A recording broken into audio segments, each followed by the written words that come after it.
আমাদের ঈদগাহ মাঠে পাড়ার ছেলেরা নিয়মিত খেলাধুলা করে। গ্রামের কেউ গরু ছাগলও চড়ায়। এভাবে ঈদগাহের মাঠকে ব্যবহার করা যাবে কিনা? এতে কি নামাজের জায়গার সঙ্গে বেয়াদবি করা হয় কিনা? ঈদগাহে বছরে ২ টি ঈদের নামাজ ছাড়া অন্য কোনো কাজ যেহেতু হয় না, অতএব এটাকে দিনী কাজে, যেমন এখানে ওয়াজ মাহফিল করা, দিনী আয়োজন করা, এগুলো করা যেতে পারে। আর এই জায়গাটা যদি ওয়াকফ হয়ে থাকে তাহলে সেক্ষেত্রে ওয়াকফের জায়গায় আ দিনী অন্য যত রকমের আয়োজন আছে সেগুলা করাতে কোনো অসুবিধা নেই। এর বাইরে সেখানে যদি বাচ্চারা খেলাধুলা করে তাহলে সেক্ষেত্রে মৌলিকভাবে সেটা কোনো অসুবিধার বিষয় নয়। নবী করিম সাল্লাল্লাহু আলাইহি ওয়াসাল্লাম মসজিদে নববীর পাশে আঙিনাতে বাইরের খোলা জায়গাতে আপনার ইথিওপিয়ানরা এবং বিভিন্ন সাহাবীরা খেলাধুলা করেছেন মর্মে হাদিসে সাব্যস্ত রয়েছে। আপনার ঈদগাহ মাঠে যদি বাচ্চারা খেলাধুলা করে সেটা মাঠের শানের খেলাপ বা বেয়াদবি হয় বলে আমরা মনে করি না। আর ২-৪ টা গরু যদি কোনো কারণে চড়ে বা হয় আপনার কেউ চড়ায় তাহলেও সেক্ষেত্রে বেয়াদবি হলেও আমরা মনে করি না। তবে গরুর বাজার যদি বসানো হয় ঈদগাহ মাঠে অথবা এমন কিছু করা হয় যেখানে আসলে ওই জায়গাটা নাপাক দিয়ে পরিপূর্ণ হবে তাহলে সেটা অবশ্যই অসম্মানজনক হবে এবং সেটা না করা উচিত। বিশেষ করে ঈদগাহ এটা ঈদের নামাজ পড়ার জায়গা, সেই জায়গা থেকে এই জায়গাতে যা তা করা উচিত নয়। অনেক জায়গায় দেখা যায় ঈদগাহে কনসার্ট বা এই জাতীয় প্রোগ্রামের আয়োজন করা হয় যা শরিয়া অনুমোদন করে না। তো সেরকম বিষয় থেকেও ঈদগাহকে যথাসম্ভব পবিত্র বা আপনার মুক্ত রাখা উচিত। আমাদের যৌথ পরিবার, আমরা ৩ ভাই মিলে প্রতি বছর কোরবানি দেই। ছোট ও মেঝো ভাইয়ের আয় তুলনামূলক কম হওয়ায় তারা কিছুটা কম টাকা দেয়। বড় ভাই হিসাবে আমি বেশি অংশ বহন করি। কোরবানির শেষে গোশত সমান ভাগে ভাগ করে নেই। এবারও এভাবেই কোরবানি দেওয়ার নিয়ত করেছি। একজন বললেন, এভাবে কম বেশি টাকা দিয়ে কোরবানি করা যাবে না, সবাইকে সমান টাকা দিতে হবে। মাসালাটি জানতে চাই। প্রিয় ভাই, কম বেশি করে দেয়া যাবে না, সমান হারে দিতে হবে এমনটি সঠিক কথা নয়। ধরুন আপনারা ৩ ভাই আছেন বা ৪ ভাই আছেন। এই ৪ ভাই মিলে কোরবানি দিতে হলে একটা পশুতে, একটা গরুতে ৪ ভাইকে সমান হারে ৪ টা ভাগে করতে হবে এমনটি আবশ্যক না। তবে কেউ ৭ ভাগের, একটা পশুতে যে ৭ ভাগে কোরবানি দেওয়া যায় সর্বোচ্চ, এর মধ্যে যেকোনো ১ ভাগের একটা পুরো অংশ নিতে হবে তাকে, ভগ্নাংশ নিতে পারবে না। ধরুন ৪ ভাইয়ের মধ্যে গরুটার দাম হয়েছে ৭০,০০০। তো ৪ ভাইয়ের ভিতরে কেউ হয়তো ৫,০০০ টাকা দিলেন, কেউ ২৫,০০০ টাকা দিলেন। এভাবে যদি দেন, অথবা কেউ ১৫ বা ১৬,০০০ টাকা দিলেন, এমনভাবে দিলেন যেটা দিয়ে আসলে পূর্ণাঙ্গ একটা শরিক হবে না ৭ ভাগের। এরকম যদি হয় তাহলে সেক্ষেত্রে কোরবানি সহিহ হবে না। কোরবানি সহিহ হওয়ার জন্য যেকোনো ৭ ভাগের ১ ভাগ নিতে হবে, অথবা ২ ভাগ নিতে হবে, অথবা ৩ ভাগ নিতে হবে। এ হারে কেউ ৩ ভাগ, কেউ ২ ভাগ নেন, এভাবে কম বেশি করলে সেটা জায়েজ হবে। আর যদি কেউ ১.৫ ভাগ নেন, ৭ ভাগের পূর্ণ ১ ভাগ না নিয়ে ১ ভাগ প্লাস আরও কিছু নেন বা ১ ভাগের একটু কম নেন এবং সে পরিমাণ গোশত ভাগ করে নেন, তাহলে এটা জায়েজ হবে না, অর্থাৎ কোরবানি এতে বিশুদ্ধ হবে না। একজন লিখেছেন, আমাদের গাভীটি ৪ মাস আগে বাছুর প্রসব করেছে। বাছুরটি এখনও দুধ পান করে। এমত অবস্থায় গাভীটিকে কোরবানি দেওয়া জায়েজ হবে কিনা? ৪ মাসের বাছুর সাধারণত ঘাস এবং অন্যান্য খাবার ইত্যাদি অনায়াসে খেয়ে থাকতে পারে। অতএব এমত অবস্থায় গাভী কোরবানি করতে কোনো অসুবিধা নেই। তবে আপনার কেনার সময় যদি এরকম গাভীর বিকল্প অন্য কোনো পশু থাকে তো সন্দেহাতীতভাবে সেটা কেনা ভালো।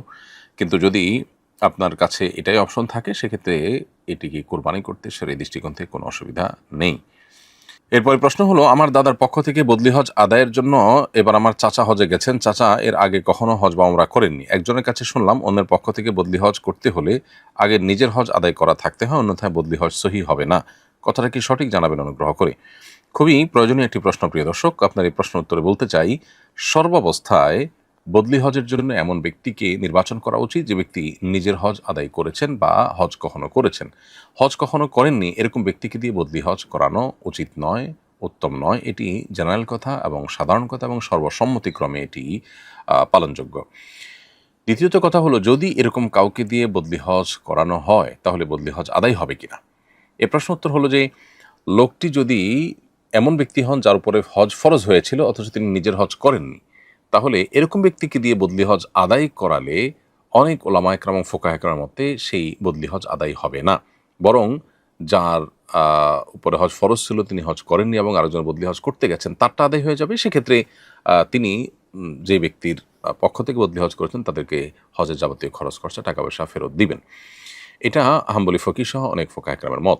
এক্ষেত্রে ওলামায়ে আহনাফ বা হানাফি মাযহাবের মত হলো, যদি এরকম ব্যক্তি হজ করে ফেলেন তাহলে সেক্ষেত্রে বদলি হজ আদায় হয়ে যাবে, তবে সেটা মাকরুহ তাহরিম বা নাজায়েজ একটা কাজ হবে। আর যদি তিনি ইতিপূর্বে কখনো হজ করেননি, তার উপর হজ ফরজও হয়নি, এরকম ব্যক্তি হন, তাহলে সেক্ষেত্রে তিনি যদি বদলি হজ করেন তাহলে সেক্ষেত্রে বদলি হজ আদায় হয়ে যাবে, তবে সেটা মাকরুহ তানজিহ হবে ওলামায়ে আহনাফের মতে। আর এক্ষেত্রেও জেনারেল কথা অন্যান্য ফোকাহে কেরামের মতে যে নিজের হজ আদায় না করে থাকলে তার বদলি হজ আদায় করা উচিত হবে না বা তার দিয়ে বদলি হজ করানো যাবে না। অতএব খোলাসা এবং নির্যাস হলো ফোকাহে আহনাফের মতে নিজের হজ আদায় করে না থাকলেও তিনি অন্য কারো বদলি হজ করলে হজ হয়ে যাবে, বদলি হজই হয়ে যাবে। তবে সেটি অনুত্তম, অনুচিত এবং নাজায়েজ কাজ হবে ক্ষেত্রভেদে। আর অন্যান্য ফকিদের মতে, ফোকাহে হাম্বলি সহ অন্যান্য ফকিদের মতে সর্বাবস্থায় বদলি হজ সে ব্যক্তি করবেন যিনি নিজের হজ করেছেন। নিজের হজ না করে থাকলে তার দ্বারায় বদলি হজ করা তার দ্বারা বদলি হজ করা উচিত হবে না, জায়েজ হবে না, বরং বদলি হজ করা সঠিক হবে না তিনি যদি বদলি হজ করেন।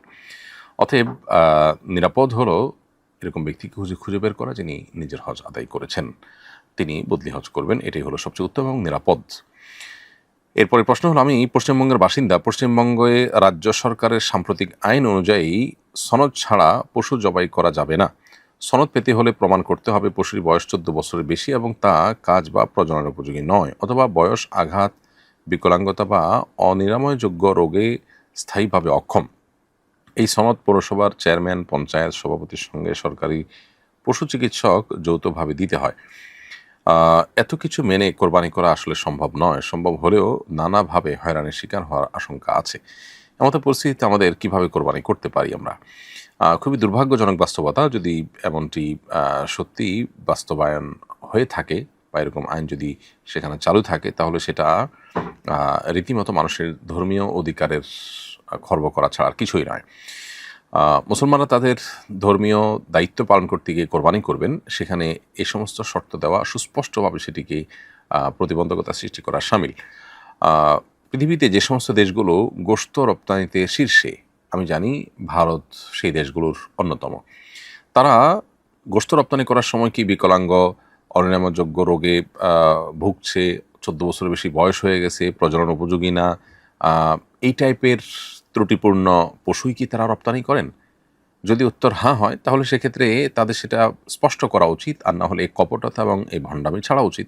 আর যদি তারা এমনটি না করে থাকেন, তাহলে সেক্ষেত্রে কোরবানির বেলায় এই আইন করার মানে হলো কোরবানিকে বন্ধ করার চেষ্টা করা এবং কোরবানি করার যে আপনার ধর্মীয় অধিকার আছে সাধারণ মানুষের, সেটাকে বন্ধ করার চেষ্টা করা। সন্দেহাতীতভাবে এটি চরম অন্যায় এবং জঘন্য কাজ। এর পাশাপাশি আমরা বলতে চাই যে শরীয়ী দৃষ্টিকোণ থেকে আপনাদের জন্য যদি এটা আপনার জুলুমের শিকার হওয়ার মতো পরিবেশ হয় এবং এত জটিলতা তৈরি করে, এত জটিলতা আপনার অতিক্রম করে কোরবানি করাটা কঠিন হয়, তাহলে সেক্ষেত্রে অন্য কোনো রাজ্যে বা পৃথিবীর অন্য কোনো জায়গায় আপনারা আপনাদের পক্ষ থেকে প্রতিনিধির মাধ্যমে বা টাকা পাঠিয়ে কোরবানি করবার ব্যবস্থা করবেন। ইনশাআল্লাহ তাতে আপনাদের কোরবানি আদায় হয়ে যাবে। আল্লাহ তাআলা আপনাদেরকে জুলুম থেকে উত্তরণের পথ খুঁজে পাওয়ার তৌফিক দান করুন এবং জালিমদেরকে আল্লাহ রাব্বুল আলামিন হয় হেদায়েত দান করুন, না হলে তাদের জুলুমের অবসান করে দিন।